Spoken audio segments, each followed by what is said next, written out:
Exodus 33:12-17. Moses prays with God.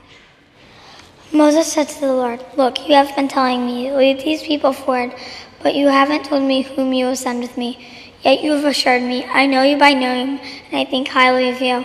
Now, if you do think highly of me, show me your ways so that I may know you, and so that you may really approve of me. Remember too that this nation is your people." The Lord replied, "I'll go myself, and I will help you." Moses replied, "If you won't go yourself, don't make us leave here, because how will anyone know that we have your special approval? Both I and your people, unless you go with us. Only that distinguishes us. Make me and your people from every other people on earth."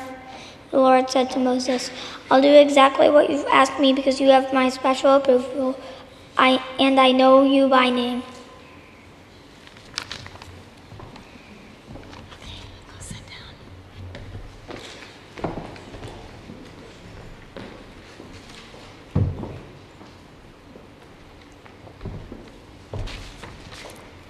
Our second reading is from Psalm 119, verse 97 through 104. I deeply love your law. I think about it all day. Your laws never leave my mind, and they make me much wiser than my enemies. Thinking about your teachings gives me better understanding than my teachers, and obeying your laws makes me wiser than those who have lived a long time. I obey your word. Instead of following a way that leads to trouble, you have been my teacher, and I won't reject your instructions. Your teachings are sweeter than honey. They give me understandings and make me hate all lies.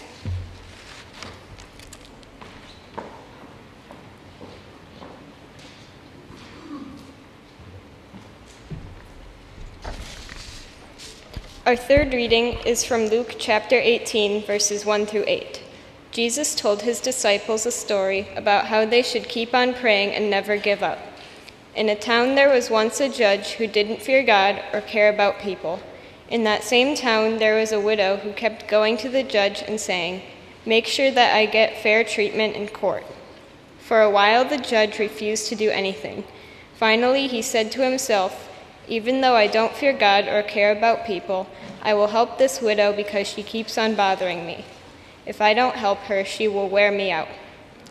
The Lord said, "Think about what that crooked judge said. Won't God protect his chosen ones who pray to him day and night? Won't he be concerned for them?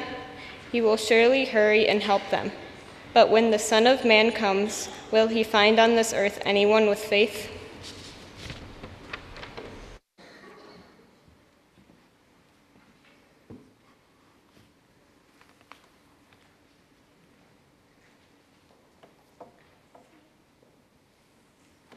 Let us pray. May the words of our mouths and the meditations of our hearts be acceptable in your sight, O Lord, for you are our rock and our refuge. Amen.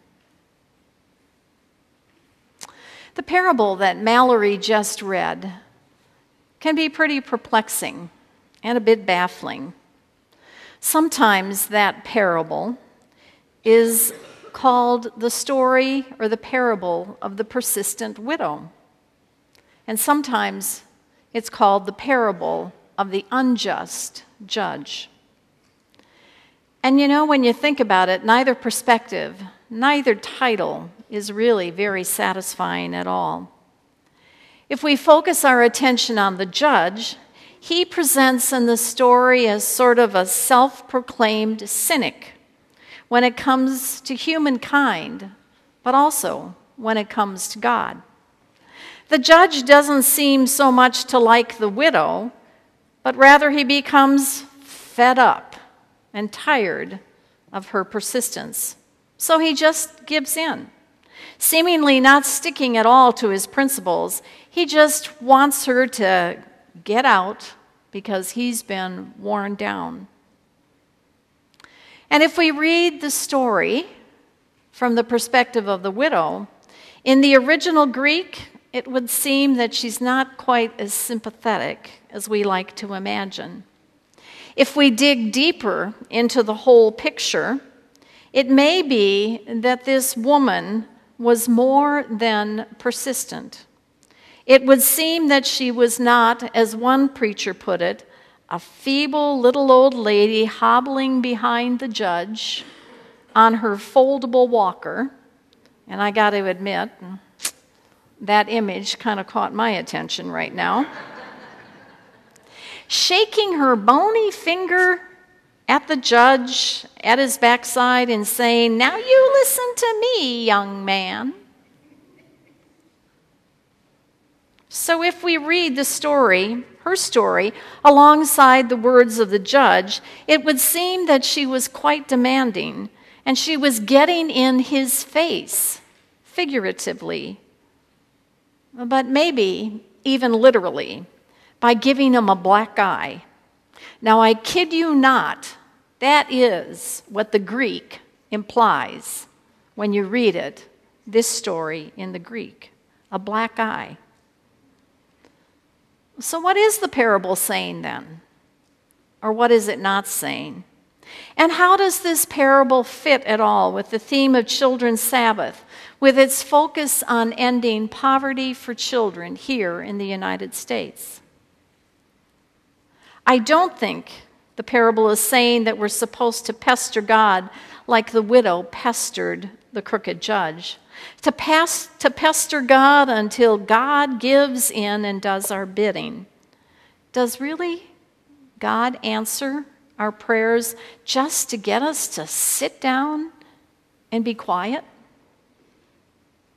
What a negative and awful image of God to imply that somehow God is like that cynical and unjust judge.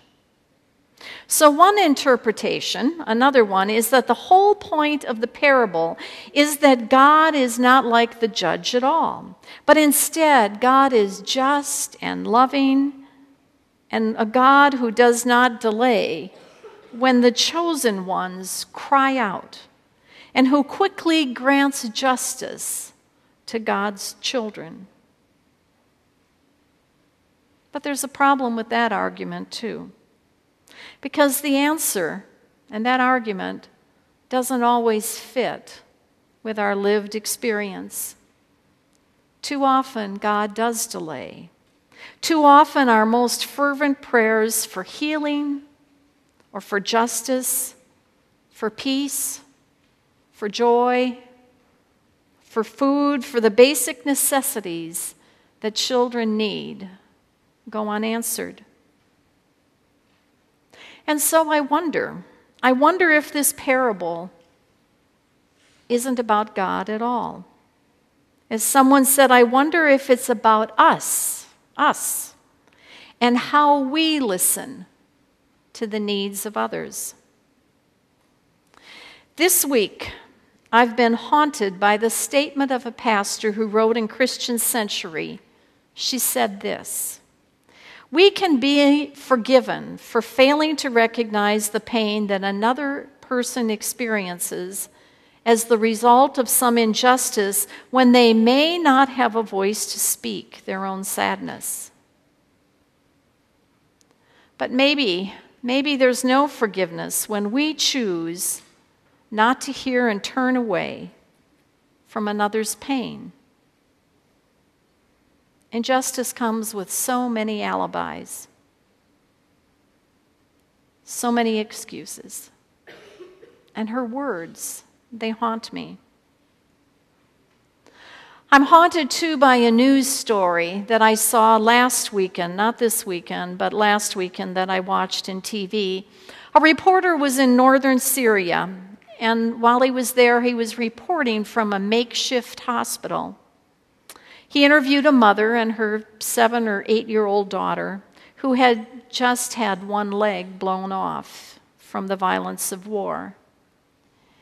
And as the mother was answering the reporter's questions about her 11-year-old son who had died in the attack, The little girl was crying out and covering up her ears, plugging them, so she didn't have to hear. As I listened to their story, all I could do was cry and ask the question, what can I do? Nothing. I can't do anything except to remember that I'm a citizen and I can vote and I can express my views to my elected officials, but for the most part, I can do nothing for that Syrian mother as she and her daughter cry out for justice. But then as I prepared for Christian Sabbath, or Children's Sabbath, I read and I heard many other stories, and those we can do something about. And so Sabina is going to read Kylie is going to read one story about a child.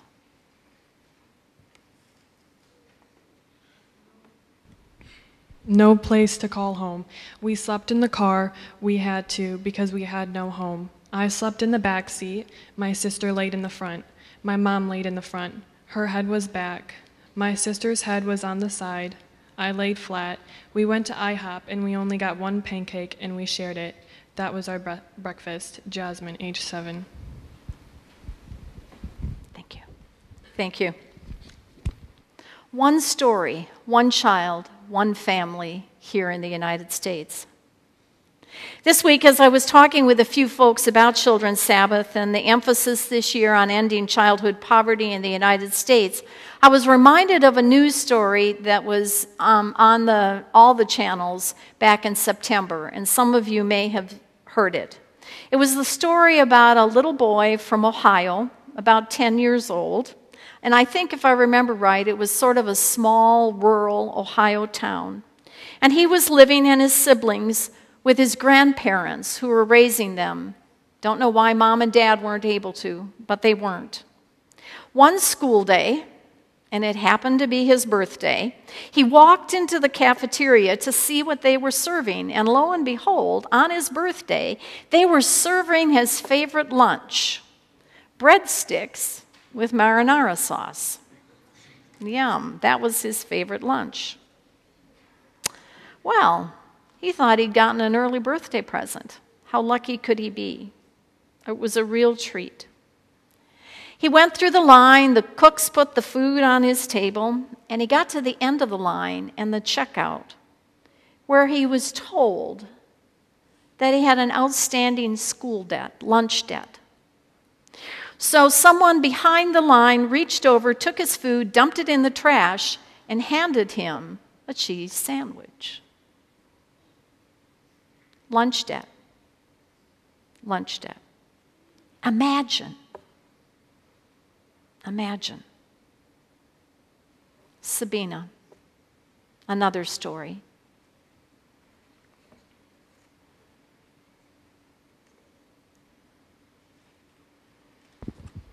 Shoes told the story of the McKee family's descent into poverty.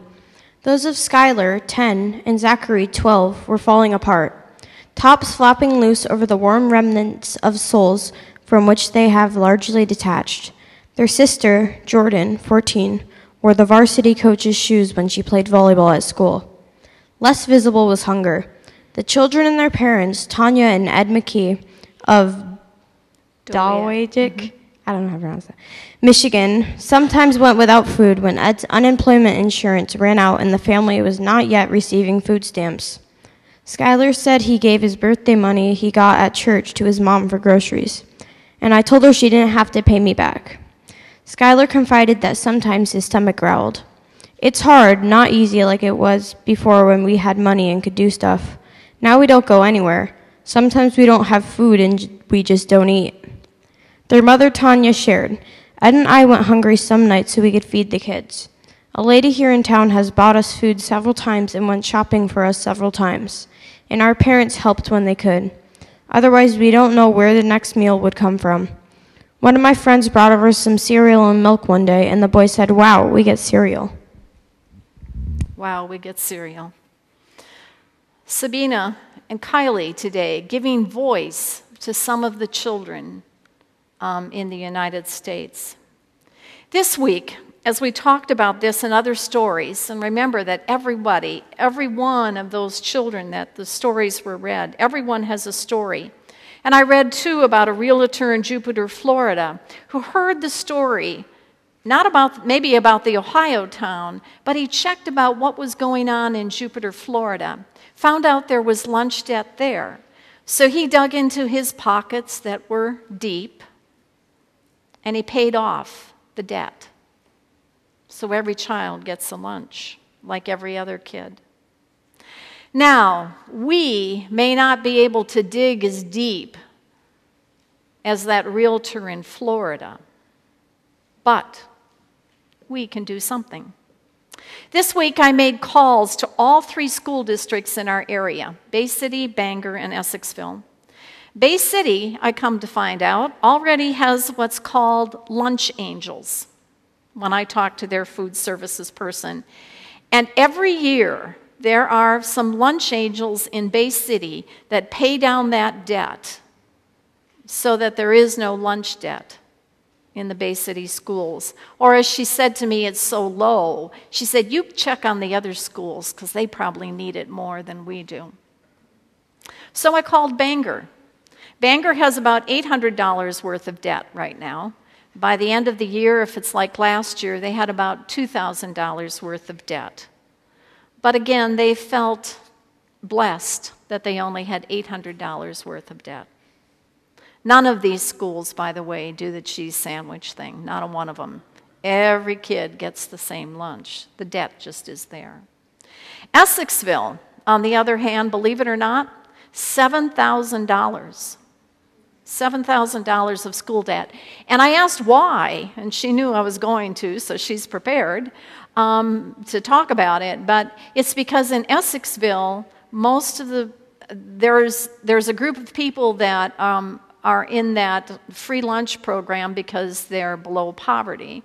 But there's a group of people, a large group of people, that are just over the poverty line. And they can't pay the school debt.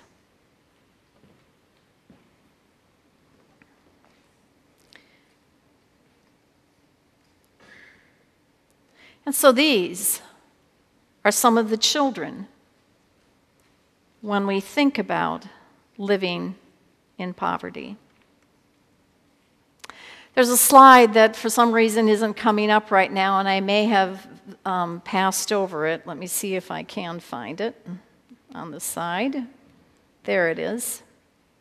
This slide was amazing to me because if you had $2,091 per month on a family of 4, you can pay for rent, you can pay for daycare, you can pay for heating, gas, etc. You get down to that. But then look at the bottom of that, or on the side, and look at the things that start getting crossed off because you just don't have money for that. Cell phone, internet bills, fresh fruit and vegetables, school lunch money. School lunch money. So as I worked this week, making calls and talking to people about what we hope to do, people's responses were varied. Some people said, and it was someone who just answered the phone, and I was trying to find the right person, and she goes, oh, God bless you. God bless Westminster Church for wanting to do something. But I also heard sometimes in talking about this, well, you know, some of those parents just don't work hard enough. They don't budget wisely. They spend their money poorly. They drive a better car than I do. They have too many kids. They go to casinos. Well, certainly, in a few cases, sometimes that may be true, but not most of the time. And anyway, we can't do anything about that, but we can do something about kids who can't get out and get a job to earn enough money to put in their bellies. So you may have noticed the cream-colored envelopes in the pews. Anyone find them? They're there, yeah. Okay, you found them. All right. This is our opportunity to do something about ending childhood hunger in Bay City, to do something about our kids who have lunch debt that tests the parameters of school district budgets. We may not be able to give thousands of dollars like the realtor in Jupiter, Florida, but we can give. As one food service director said to me, any amount will help and will be appreciated. So I encourage you, when the offering plate comes around, just to put a few extra dollars or some coins in those cream-colored envelopes, if you're able, to help eliminate school lunch debt in our town, in our area. And so then, let us imagine. Let us put aside alibis, rationalization, excuses, and make a commitment to hear the cries for justice and to do something about justice and poverty and hunger. For everybody has a story. What will yours be? What will mine be? What will ours be? Amen.